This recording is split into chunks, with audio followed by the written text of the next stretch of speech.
भारत के नक्शे पर कुछ जगहें ऐसी हैं जो सिर्फ ईंट पत्थरों के शहर नहीं बल्कि पूरी मानवता के लिए एक बहुत गहरा आध्यात्मिक केंद्र बन चुकी हैं। आज के इस खास विश्लेषण में हम इतिहास के उन्हीं पन्नों में गहराई से गोता लगाने वाले हैं जहां एक बेहद प्राचीन और महत्वपूर्ण स्थल की कहानी हमारा इंतजार कर रही है। आज का हमारा पूरा ध्यान कुशीनगर के इतिहास पर है।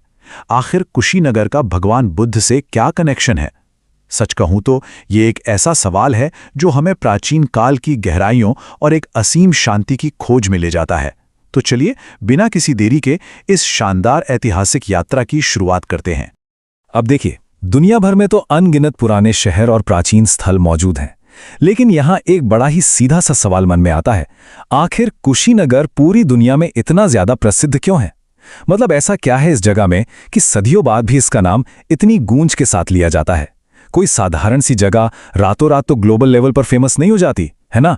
इसके पीछे यकीनन इतिहास की कोई बहुत ही गहरी वजह छिपी है, जिसने इस पूरे भूभाग को हमेशा हमेशा के लिए एक बिल्कुल अलग पहचान दे दी है।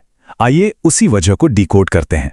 उस उत्सुकता का जो सबसे अहम जवाब है वो ये है कि कुशीनगर बौद्ध धर्म का एक बेहद पवित्र स्थल है। बस यही एक साधारण सा लगने वाला तथ्य इस शहर की पूरी प्रसिद्धि का असली आधार है। जरा सोचिए, जब कोई भी जगह शांति, करुणा और आध्यात्म की इतनी गहरी जड़ों से जुड़ जाती है ना, तो उसका महत्व सिर्फ उसके भूगोल या उसकी सीमाओं तक सिमट कर नहीं रह जाता। वो एक तरह से असीम श्रद्धा और आस्था का एक बहुत बड़ा वैश्विक केंद्र बन जाती है। कुशीनगर की पहचान केवल एक पुराने नगर की नहीं है, बल्कि ये एक ऐसा जीता जागता तीर्थ है जो इंसान को सीधे उसकी अंदरूनी शांति से जोड़ता है। दरअसल कुशीनगर का जो पूरा का पूरा इतिहास है वो एक बहुत ही महान और गंभीर घटना पर टिका हुआ है। यही वो जगह है जहां भगवान बुद्ध ने महापरिनिर्वाण प्राप्त किया था। अब एक मिनट के लिए रुकते हैं। ये महापरिनिर्वाण आखिर है क्या? बौद्ध धर्म में इसे वो सर्वोच्च अवस्था माना गया है जब भगवान बुद्ध ने अपने भौतिक शरीर का त्याग किया और जीवन मरण के इस कभी न खत्म होने वाले चक्र से हमेशा के लिए मुक्ति पा ली थी। ये कोई छोटी मोटी घटना नहीं थी, ये सचमुच वो परम क्षण था जिसने इस जगह को इतिहास और अध्यात्म में हमेशा के लिए अमर कर दिया। सिर्फ इसी एक घटनाक्रम ने कुशीनगर को एक साधारण गांव से उठाकर दुनिया के सबसे प्रतिष्ठित ऐतिहासिक स्थलों की लिस्ट में सबसे ऊपर ला खड़ा किया।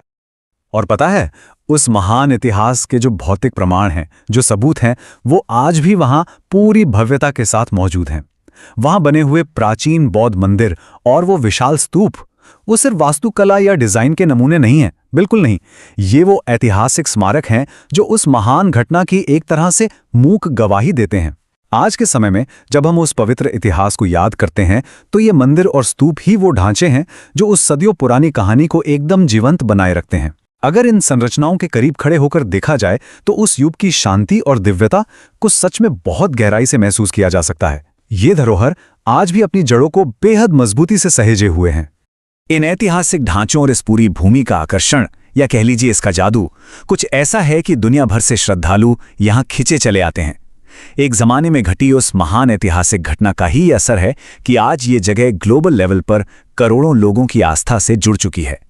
दुनिया के कोने कोने से अलग अलग देशों, संस्कृतियों और अलग अलग भाषाएं बोलने वाले लोगों का यहाँ आना ये इस बात का सबसे बड़ा और जीता जागता सबूत है कि भगवान बुद्ध के महापरिनिर्वाण और स्थान की पवित्रता का प्रभाव किसी एक देश या किसी एक सीमा तक बिल्कुल सीमित नहीं है। इसका पैमाना सचमुच बहुत विशाल है और ये पूरी तरह से वैश्विक है। इतिहास के इस इतने गहरे और पवित्र पन्ने को समझने के बाद यह स्थान हम सभी को एक बार वहां जाकर उस असीम शांति का अनुभव करने के लिए जरूर प्रेरित करता है। कुशीनगर की ये यात्रा सिर्फ एक मैप पर किसी डेस्टिनेशन तक पहुंचने के बारे में नहीं है, बल्कि ये इतिहास के सबसे गहरे पन्नों से रूबरू होने और अपने भीतर एक आध्यात्मिक शांति की खोज करने का एक शानदार अवसर है। ये सिर्फ बीते हुए कल का एक हिस्सा नहीं है, ये आज का एक जीवित आध्यात्मिक अनुभव है। इस पूरे विश्लेषण से जो ऐतिहासिक महत्व सामने आया है वो यकीनन कुशीनगर को एक अद्वितीय और अविस्मरणीय स्थल बनाता है। तो आखिर में एक विचार के साथ इस चर्चा को विराम देते हैं। क्या इतिहास और शांति के इस महासंगम कुशीनगर की यात्रा करने का विचार कभी मन में आया है?